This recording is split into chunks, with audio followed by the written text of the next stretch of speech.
그런 얘기를 예전에 들은 적이 있어요. 이제 두 사람이 가고 있는데 정말 큰 집을 봤어요. 대궐 같은 집을 보면서 한 사람이 야, 저 집을 살면 정말 좋긴 할 텐데 저런 큰 집에 살면 뭐하냐, 청소하는데 하루가 다 걸리겠다 라고 얘기를 했더니 옆에 있는 사람이 그 상황을 보고 저 사람들은 청소 안 해, 사람을 사용하지, 가정부를 고용하지 라는 그런 이야기가 있습니다.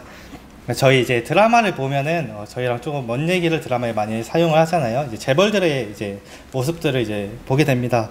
정말 큰 집에 항상 가정부가 있고 이제 그 가정부가 음식을 하든지 청소를 하든지, 그리고 그 사람들이 나갈 때는 항상 운전기사가 대신 운전을 해줘요. 그런 삶을 산다고 했을 때 이 세상을 살기 얼마나 편할까요? 제가 잠시 자취를 한 적이 있습니다. 대구에서 이제 학교를 다니면서 2년 정도 살면서 자취를 했었는데, 학교를 갔다 와서 그때 당시 저는 밥도 직접 해 먹었어 가지고 집에 돌아와서 밥 해 먹고 청소하고 빨래하고 하다 보면은 하루가 금방 지나가더라고요.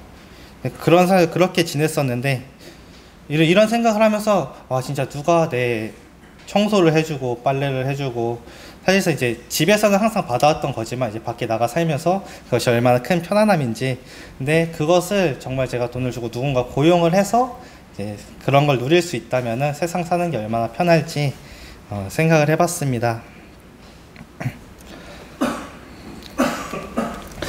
그 정도로 이제 그런 힘이 있다는 거, 권력이 있다는 거, 높은 위치에 올라가는 거는 세상을 살아가는데 정말 큰 편안함이 됩니다.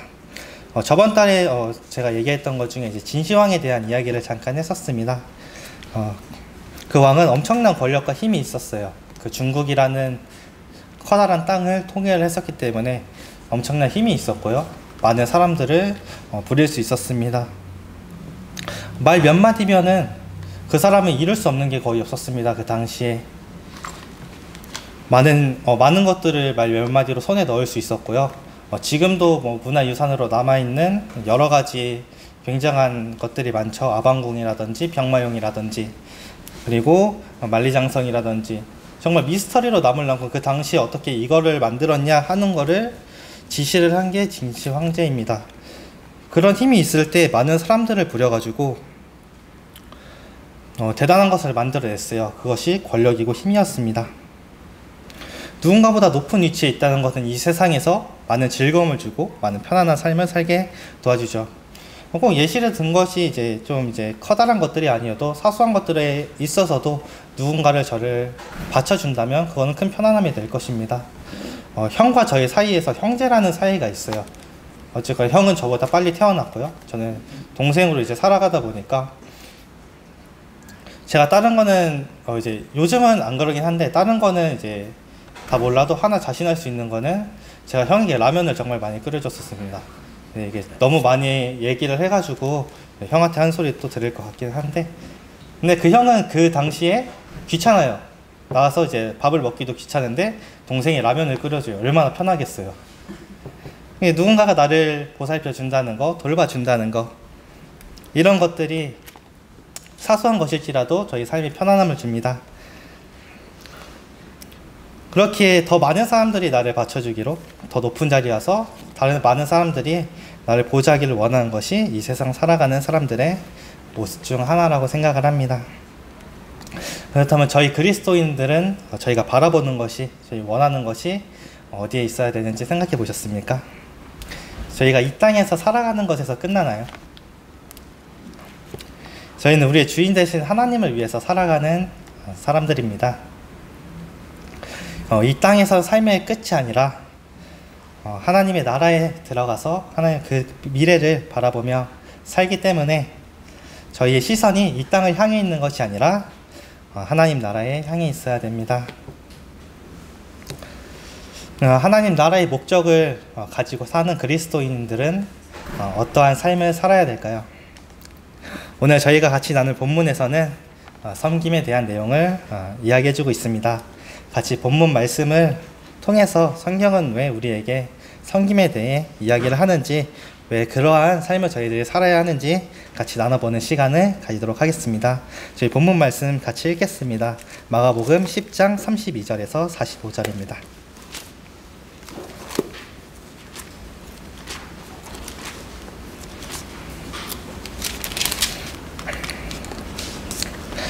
저부터 시작해가지고 한 절씩 교독하도록 하겠습니다. 마가복음 10장 32절에서 45절까지입니다.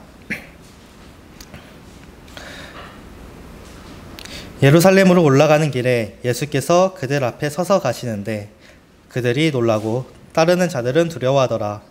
이에 다시 12 제자를 데리고 자기가 당하리를 말씀하여 이르시되 우리가 예루살렘에 올라가니 인자가 대제사장들과 서기관들에게 넘겨주니 그들이 주기로 결의하고 이방인들에게 넘겨주겠고 그들은 능욕하며 침 뱉으며 채찍질하고 죽일 것이나 그는 3일 만에 살아나리라 하시니라. 세베대의 아들 야고보와 요한이 주께 나와 여쭤오되 선생님이여 무엇이든지 우리가 구하는 바를 우리에게 하여 주시기를 원하옵나이다. 이르시되 너희에게 무엇을 하여 주기를 원하느냐. 여쭤오되 주의 영광 중에서 우리를 하나님 주의 우편에 하나님 주 좌편에 앉게 하여 주옵소서. 예수께서 이르시되 너희는 너희가 구하는 것을 알지 못하는도다. 내가 마시는 잔을 너희가 마실 수 있으며 내가 받는 세례를 너희가 받을 수 있느냐. 우리에게 말한 자에게 할 수 있나이다. 예수께서 이르시되 너희는 내가 마시는 잔을 마시며 내가 받는 세례를 받으리라. 내 좌우편에 앉는 것은 내가 줄 것이 아니라 누구를 위하여 준비되었든지 그들이 얻을 것이니라.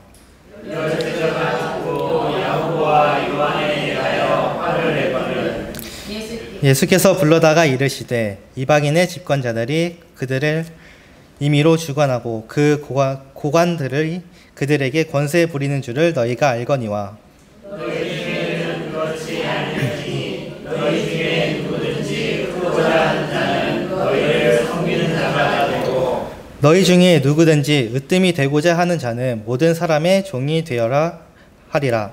인자가 온 것을 섬김을 하려 함이 아니라 도리어 섬기려 하고 자기 목숨을 많은 사람의 대속물로 주려 함이니라. 감사합니다. 35절 쪽 내용부터 저희 같이 나누게 될 건데 이제 야고보와 요한이 예수님 앞에 나와 이제 물어봅니다. 예수님, 우리가 원하는 것을 무엇이든 우리에게 주세요 라고 이제 예수님한테 부탁을 합니다. 그 말을 들은 예수님은 그래 너희가 무엇을 원하느냐 라고 대답해 주십니다. 그러자 야고보와 요한은 주님의 영광 중에서 저희 하나는 주의 우편에 하나는 주의 좌편에 앉게 해주세요 라고 부탁을 하게 됩니다. 예수님은 예수님의 옆자리를 원한다는 것은 그들에게 있어 가장 높은 자리를 원하는 것이었습니다. 예수님은 그런 요한과 야고보에게 내가 마시는 잔을 마실 수 있으며 내가 받은 세례를 받을 수 있느냐 라고 물어보시죠. 여기서의 이제 나오는 잔과 세례의 뜻은 예수님의 고난을 상징합니다. 예수님은 이 땅에서 사역을 하시는 동안 많은 고난을 당하셨습니다. 많은 사람들에게 멸시를 받으셨고요. 많은 핍박을 당하셨습니다. 그러한 일들을 야고보와 요한에게 감당할 수 있느냐라고 물어보신 겁니다. 그 말에 야고보와 요한은 할 수 있다고 대답을 하게 되죠. 그리고 예수님은 그러한 야고보와 요한을 인정해 주셨습니다. 실제로 이후에 야고보와 요한은 예수님을 위한 삶을 살아가게 되죠. 그런 모습을 보여줬고 저희 사도행전 잠깐 말씀 같이 보시면요. 손을 여기 잠깐 놓고 사도행전 12장 1, 2절 잠깐 보시겠습니다.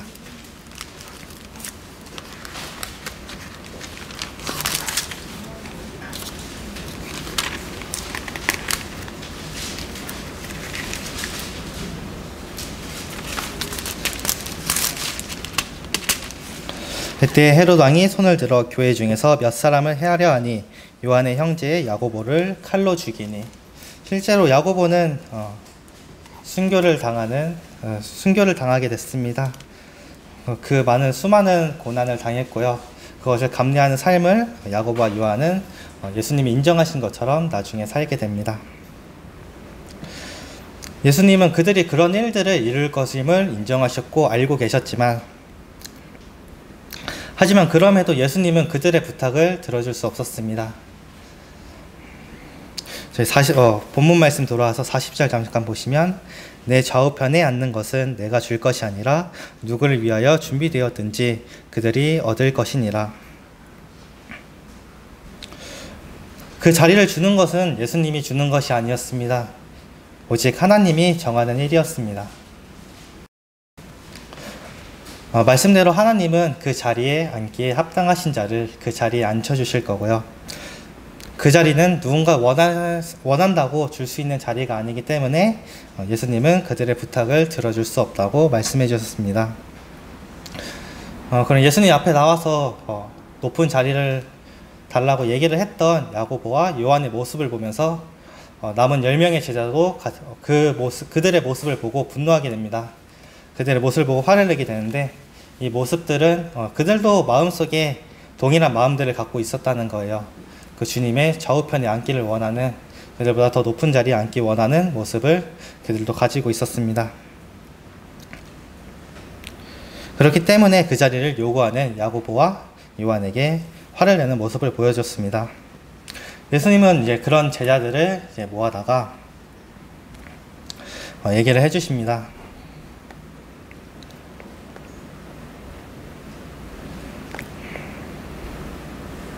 저희 42절 잠깐 보시면 예수께서 불러다가 이르시되 이방인의 집권자들이 그들을 임의로 주관하고 그 고관들이 그들에게 권세 부리는 줄을 너희가 알거니와. 말씀에 이방인의 집권자와 그 고관들이 주관하고 권세를 부리는 것처럼 세상을 살아가는 사람들이 자기의 마음대로 하고 싶은 대로 행동하는 그런 권력을 행사합니다. 옛날에 폭군이라 불리는 역사 속에서 나중에 폭군이라 불리는 사람들을 보면은 그들이 왜 폭군이라 불리면은 그 권력의 손에 넣었을 때 자기 하고 싶은 대로 자기 마음대로 강제로 행했기 때문에 자기의 의견에 반대되는 사람들은 모두 사형에 처하거나 벌을 주거나 하면서 그들의 생각대로 마음대로 하는 사람들을 저희가 나중에 시간이 지나 폭군이라고 부르죠. 그런 위치에 가는 사람들은 그들의 마음대로 그들의 행동대로 해도 아무런 문제가 되지 않았습니다. 그것이 이제 세상을 살아가는 사람들의 대부분의 모습이죠. 자기가 원하는 대로 해도 상관이 없고 자기 마음대로 해도 상관이 없지만 저희 43절 앞부분 보시면 너희 중에는 그렇지 않을지니 라고 얘기를 하시죠. 저희는 그러한 삶을 살면 안 된다는 거예요. 그들이 자기 마음대로 자기가 원하는 대로의 삶을 살아가지만 우리는 그런 모습을 가지고 살아가는 것이 아니라는 것을 여기서 이야기를 해주십니다. 우리가 가져야 되는 삶은 이 세상의 목적을 두고 살아가는 삶이 아니라 그런 사람들과 다른 삶을 살아야겠죠. 이어서 너희는 누구든 크고자 하는 자는 너희를 섬기는 자가 되고 너희 중에 누구든지 으뜸이 되고자 하는 자는 모든 사람의 종이 되어야 한다고 말씀해 주십니다. 저희들에게 있어서 큰 자는 큰 권력을 가지고 그 힘을 행사하는 사람이 아닙니다. 오히려 섬기는 자가 큰 사람이라고 말씀해 주십니다. 섬김의 사전적 의미를 한번 찾아보신 적 있으신가요? 섬김의 사전적 의미는 잘 모시어 밟든 힘써 거들어줌이라는 의미를 가지고 있습니다. 세상의 큰 자는 권력을 휘두르고 자기 마음대로 하는 모습들을 보여주죠. 하지만 저희 그리스도인들의 큰 자는 그들과 정반대의 모습인 겁니다. 누군가에게 권력을 행사하고 그들을 사용하는 것이 아닌 오히려 그리스도인 중에 큰 자는 누군가를 잘 받들어주고 도와주는 섬김의 일을 이루는 사람들이 그리스도인들은 큰 자라고 예수님은 얘기해 주십니다.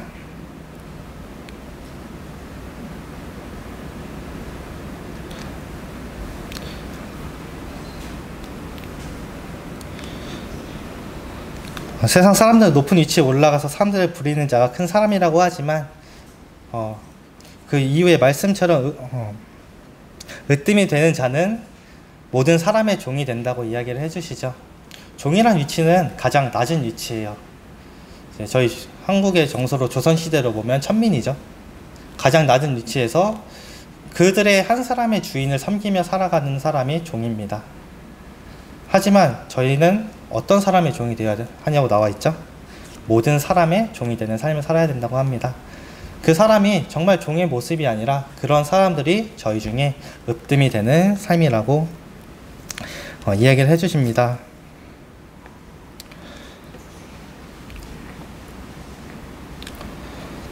다른 사람이 보기에 다른 사람의 눈에 뛰어난 사람이라고 하는 게 사람들을 보고 으뜸된 사람이라고 하죠.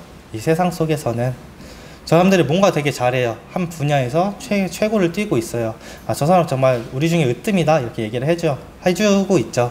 하지만 저희의 으뜸은 그 눈에 띄게 무엇인가를 이루는 사람들이 아니라 많은 사람들을 돕고 섬기고 정말 종의 위치에서 주인을 섬기듯이 그러한 삶을 살아가는 게 저희 중에서는 가장 아름다운 모습이고 그것이 읒된 삶이라는 것을 하나님은 저희에게 이야기해주고 계십니다. 그렇다면 이런 섬김의 삶은 저희들이 어떻게 살아가야 될까요? 섬김의 삶을 살아야 된다는 것을 저희 본문을 통해서 이제 봤는데 섬김의 삶이 어떤 식으로 이루어져야 되는지 이 이후의 말씀에 앞에 있는 말씀에는 예수님이 이 땅에서 섬김의 삶을 이제 살아가는 모습에 이제 저희들에게 표본으로 보여주십니다. 저희 32절부터 다시 올라가서 잠깐 보시겠습니다. 예수님과 제자들이 이제 예루살렘으로 올라가는 길에 예수님이 제자들을 불러서 이제 예루살렘으로 올라간 이후에 당하실 일에 대해서 이야기를 해주십니다. 예수님은 제자들에게 인자가 대제사장들과 서기관들에게 넘겨지고 그들은 또한 예수를 죽이기로 결심하고 이방인들에게 넘겨진다고 말씀해 주셨습니다. 그 이후에는 그들이 예수님을 능욕하고 침뱉으며 채찍질하고 죽이지만 3일 만에 다시 살아날 것이라는 것을 이야기를 해주셨습니다. 예수님은 이제 예루살렘에 올라가서 이제 마지막 사역을 하시게 됩니다. 예루살렘에 올라간 뒤에는 가룟 유다가 예수님을 은 30개를 받고 예수님을 팔게 될 것입니다. 그것을 누구에게 파냐면 대제사장들과 서기관들에게 팔아서 예수님은 그들에게 넘겨지게 될 것입니다. 저희 잠시 스가랴서 11장 말씀 보시면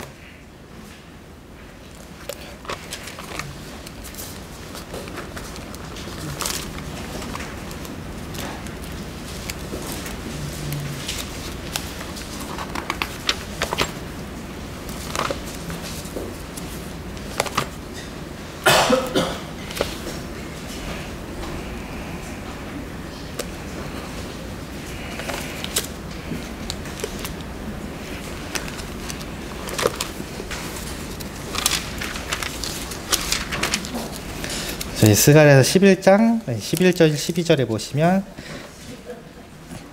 당일에 곧 폐함에 내 말을 지키던 가련한 양들이 이것이 여호와의 말씀이었던 줄 안지라. 내가 그들에게 이르되 너희가 좋게 여기거든 내 품삯을 내게 주고 그렇지 아니하거든 그만두라. 그들이 곧 은 30개를 달아서 내 품삯에 삼은지라. 예수님이 이제 은 30개 팔리게 된다는 것은 구약에서부터 예언되어 있던 내용이었습니다. 예수님은 팔려가신 이제 은 30개 팔려가실 거고요. 팔려가신 후에 예수님을 죽이고자 마음먹은 대제사장과 서기관에 의해서 이방인인 빌라도에게 넘어가게 될 것입니다. 당시 이스라엘은 로마의 속국인 상태였습니다. 그렇기 때문에 그들은 사형을 할 수 있는 권한이 없었습니다. 이제 공개적으로 사형을 할 수 있는 권한이 없기 때문에 예수님은 그들에 의해서 이방인인 당시 로마 총독이었던 이방인인 빌라도에게 넘어가게 될 것입니다. 그리고 이후에 예수님은 십자가의 못을 박히게 되십니다. 저희 이사야서 말씀 또 잠시 보시겠습니다. 이사야서 53장 3절부터 잠시 보시겠습니다.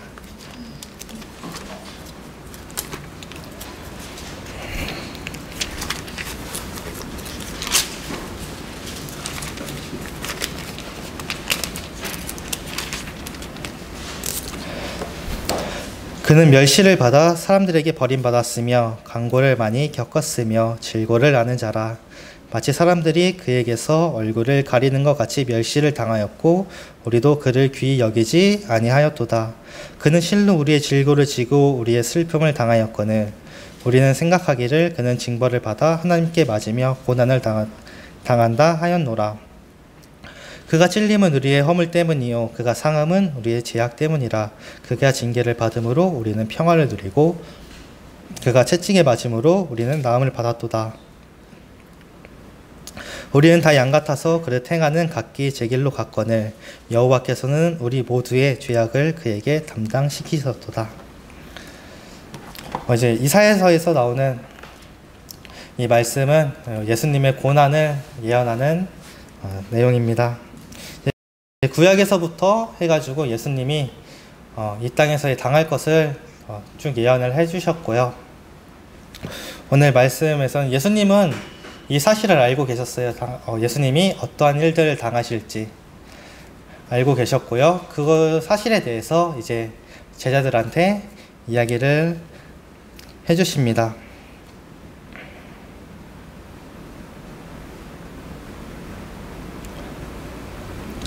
예수님은 이제 예루살렘에 올라간 뒤에 고난이 있을 것이라는 것을 이미 알고 계셨습니다. 하지만 예수님은 섬김의 일을 마지막까지 이루기 위해서 그 길을 걸어갔습니다. 저희 본문 돌아와서 45절 말씀 잠시 보시겠습니다.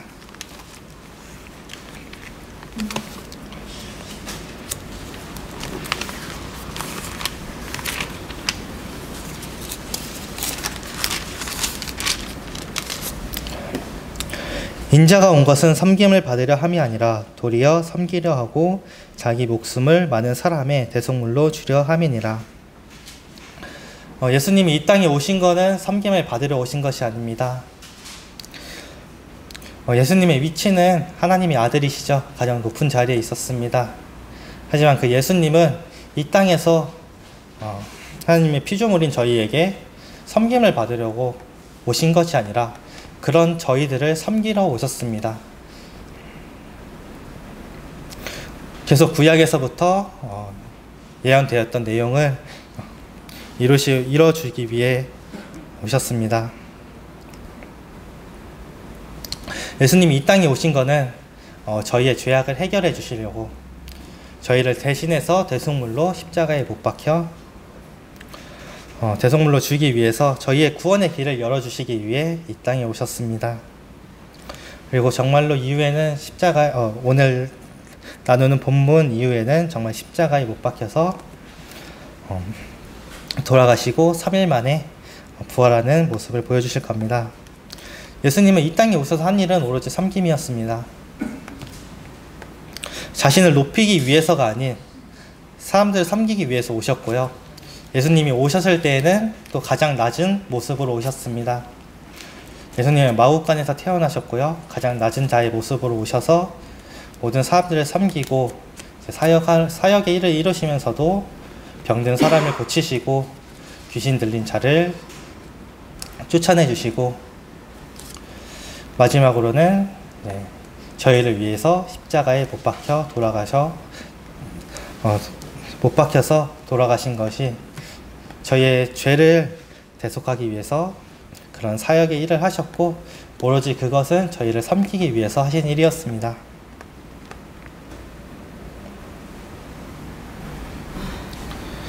이렇게 저희의 죄를 대속하기 위해서 대속물로 십자가에서 목숨을 버리신 섬김의 일을 이루신 것이 예수 그리스도 그분이십니다. 저희 오늘 나누는 본문에서는 예수님이 이 땅에 오셔서 섬김의 일을 이루시는 모습을 같이 볼 수 있었습니다. 예수님은 왕이신 하나님의 아들이십니다. 큰 힘이 있고 권력이 있으신 분이십니다. 그런 예수님이 가장 낮은 자의 위치로 오셔서 자신을 위하는 모습을 보여주신 것이 아니라 충분히 그럴 만한 힘이 있고 위치가 있으셨지만 사람들의 섬기는 모습들만 보여주시고 가셨습니다. 저희는 하나님이 만드신 피조물입니다. 정말 한없이 작은 위치에 있는 것이 저희의 위치입니다. 하지만 예수님은 그런 저희를 섬겨주셨고요. 저희가 배워가고 닮아야 하는 것이 그분의 모습인 것입니다. 저희가 살아가는 세상을 섬긴다는 것은 정말 많은 수고가 필요한 일입니다. 많은 시간이 필요할 수도 있고요. 저희의 피로를 사용해야 될 수도 있고, 때로는 금전적인 부분을 사용해야 될 수도 있고, 이 세상 속에서 섬긴다는 것은 많은 수고를 필요합니다. 하지만 그런 수고를 통해서 하는 것이 저희들이 살아야 되는 모습이고요. 그런 모습들을 하나님은 아름답게 바라봐 주실 겁니다. 다른 사람들은 우리를 보고 왜 저렇게 하냐, 왜 저런 식으로 살아가냐 라며 이야기를 할 수도 있습니다. 저렇게까지 해야 되냐, 왜 거기에 그만큼 쏟아내냐, 너를 위해 더 쓸 수 있지 않냐 라고 이야기를 하는 것이 세상 사람들의 모습이죠. 그것은 세상 사람들이 바라보는 것들이에요. 자신을 위해서, 자기를 위해서, 그들이 편해지는 것을 위해서 살아가는 것이 세상 사람들의 모습이고 잣대이기 때문에 저희를 보면서 이해를 못하죠. 왜 저렇게까지 살아가야 하냐. 하지만 저희는 그런 사람들의 눈에 미련한 모습이라고 해도 저희가 바라보는 것이 이 땅에서의 편안함은 아닙니다. 우리는 하나님의 자녀로서 살아가고 있고요. 하나님과 함께 살아가는 사람들입니다. 비록 여기서의, 이 땅에서의 편안함은 누리는 삶이 아닐 수도 있습니다. 하지만 그렇다고 하더라도 우리가 하나님을 바라보고 있고 저희 시선이 하나님을 향해 있기 때문에 섬김의 일을 이루며 살아가야 하는 것이 저희들의 모습이 되어야 합니다. 으뜸이 되려고 하는 자는 모든 사람의 종이 되어야 한다는 말씀처럼 우리가 하나님을 섬기며 살아가는 모습이 하나님 나라에서 더 큰 사람이 되고 그런 저희를 하나님은 아름답게 바라봐 주실 겁니다.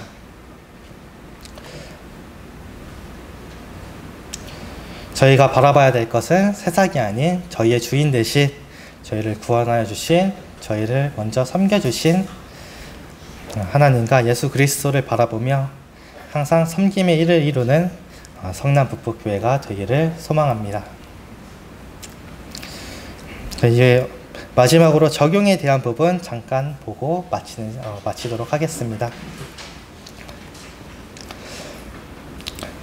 두 가지를 제가 생각을 해봤는데요. 첫 번째는 교회에서 사용할 수 있는 나의 은사가 무엇인지 생각해보는 시간을 가졌으면 합니다. 하나님이 저희에게 주신 각각의 은사가 있죠. 그것을 하나님이 저희에게 주셨기 때문에 다시 하나님께 돌려드리는 것, 그 은사를 사용해서 하나님을 섬기는 모습이 되었으면 좋겠습니다. 그렇기 때문에 하나님이 나에게 주신 은사가 무엇이 있고 또한 그것을 어떻게 사용할 수 있는지 생각해 보는 시간을 가졌으면 좋겠고요. 두 번째는 지난달에도 제가 적용으로 얘기를 했었던 것인데 작은 일이라고 할지라도 실질적으로 섬길 수 있는 일이 무엇이 있는지 생각해보고 실천하는 시간까지 가졌으면 합니다. 그 섬김의 일이 거창하지 않더라도 아주 사소한 일이라도 생각해보고 실천했으면 좋겠고요. 아주 작은 일이 될 수도 있습니다. 잠깐의 시간을 사용해서 다른 성도님들의 안부를 물어보는 일이 될 수도 있고요. 잠깐 교회에 물건을 몇 가지 정리하는 일이 될 수도 있죠. 하지만 그런 아주 작은 일이라도 하나하나의 섬김이 교회를 더 아름답게 빛낼 거고요. 저희 한 분 한 분의 섬기는 일이 저희 교회에 더욱더 유익이 될 거라고 생각을 했습니다. 그렇기 때문에 생각해보고 실천하면은 저희가 좀 더 아름다운 모습이 될 거라고 생각을 합니다. 잠시 기도드리고 마치도록 하겠습니다.